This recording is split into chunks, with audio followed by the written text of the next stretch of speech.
สำหรับคลิปนี้เราจะเรียนวิธีการรวมเฉลี่ยแล้วก็วิธีการจัดระดับที่เนาะเบื้องต้นเราจะมีคะแนนอยู่4มาก่อนเนาะแต่พอเวลาพิมพ์คะแนนปุ๊บห้องแต่ละห้องจะบ่เท่ากันเนาะแต่ละวิชาเราสามารถปรับวิธีการปรับนี้ดึงเข้าแต่ละห้องดึงแบบนี้ก็ได้เนาะแต่ว่ามันอาจจะฟ้าฉะนั้นเรามีวิธีการปรับให้มันไวกว่านี้ก็คือดึงเทื่อเดียวให้แต่ละห้องเท่ากันไปเลยโดยการคลิกแท็บซื้อบอกเวลาห้องที่เป็นลูกศรแล้วคลิกลากมันเลยเนาะห้องสุดท้าย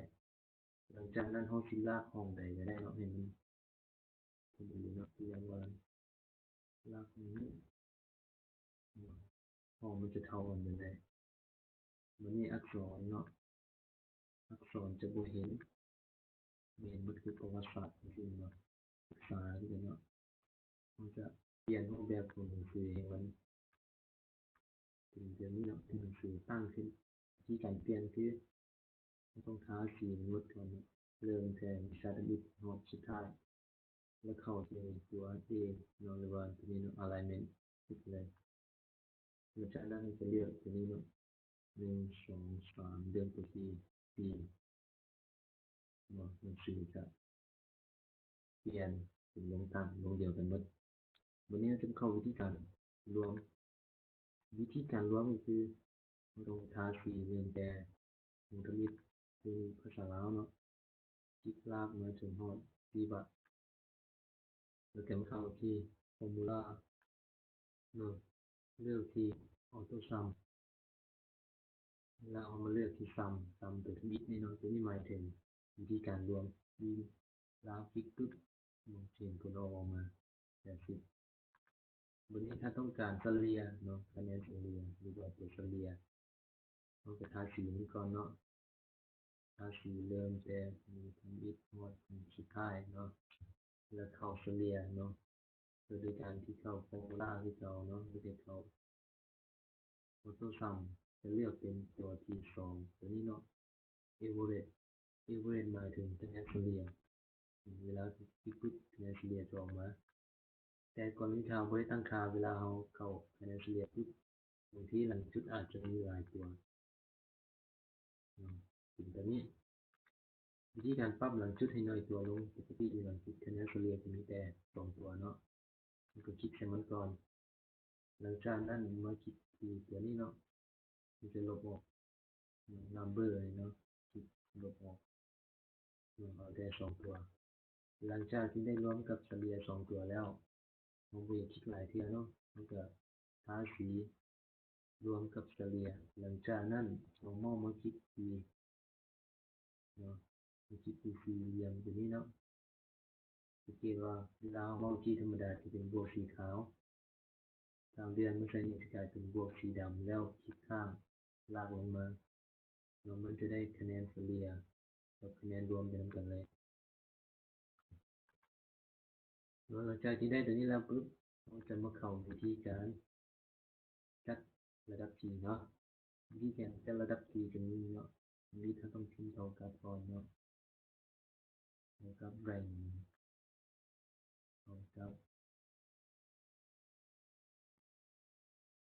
พิมพ์อักษรน้อยหรืออักษรใหญ่ก็ได้เนาะ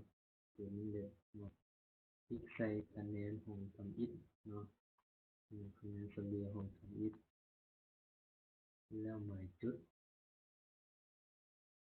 แล้วคลิกใส่ของทำอิฐลากลงมาหอดของสุดท้ายคลิกตรงนี้ลากลงมาหอดของสุดท้ายจุดแล้วเติม0อันนี้ก่อนเนาะหลังจากนั้นเนาะให้ทาสีหนังสือตัวที่เป็นสีแดงตัวนี้เนาะแล้วกดปุ่ม SC อยู่ในคีย์บอร์ดมันจะตั้งเป็นเครื่องหมายดอลลาร์ขึ้นมาให้เราเลยเนาะหลังจากกดแบบนี้แล้วเราก็กด Enter เนาะมันจะเห็นระดับที่ขึ้นมาเนาะหลังจากนั้นเราจะลากมันลงมาเลยเนาะวิธีการลากก็คือเก่าเนาะเอาเมาส์มาคลิกใส่มันเป็นบวกสีดำแล้วคลิกลากลงมาเนาะตัวนี้ก็คือมันจะเรียงลำดับที่แล้วเนาะตัวที่ คะแนนหลายเนาะคืออาริตาคะแนนหลายคือจะขึ้นเป็นทีหนึ่งลองมาถ้าบุญเก้าเนาะ7.50อันดับสองนี่หมายความว่ามันจะบ่ได้ไล่วิชาตกวิชาอย่างต่างๆมันจะเรียงเฉพาะ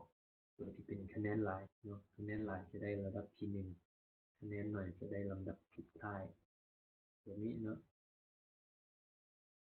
วันนี้กรณีตัวที่สองนี่ตัวนี้เนาะหมายความว่าสำหรับวิธีที่สองตัวนี้ส่วนหลายจะใช้กับเอ่อการสรุปคะแนนเอกต่างๆเนาะตัวอย่างที่เอาอยู่นี่เป็นตัวอย่างว่าการแสดงเนาะมีฟ้อนมีขับรำมีห้องเพลงมีละครมีเต้นเนาะแล้วก็มีคณะกรรมการผู้ให้คะแนนตัวอย่างว่ามี4ฐานเนาะตัวนี้หมายถึงคะแนนที่เขาจะเอาให้เนาะจะมารวมได้เนาะ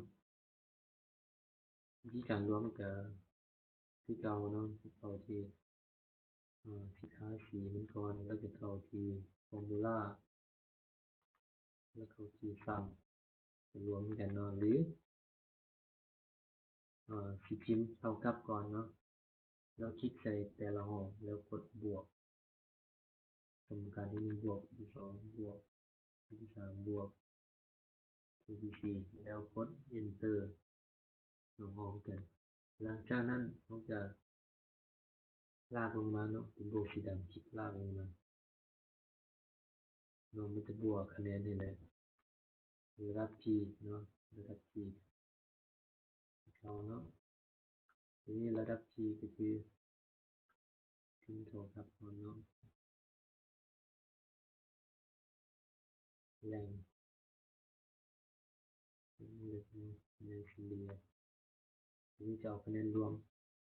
จุดในสวิตเนาะสุดท้ายจุด0แล้วต้องเล็กเนาะเอาที่ค่าสีหรือสีแดงแล้วกด F4 อยู่ในคีย์บอร์ดในเที่ยวนี้เราจะกด enter เราเขียนออกมาก็คลิกลากลงมาเลย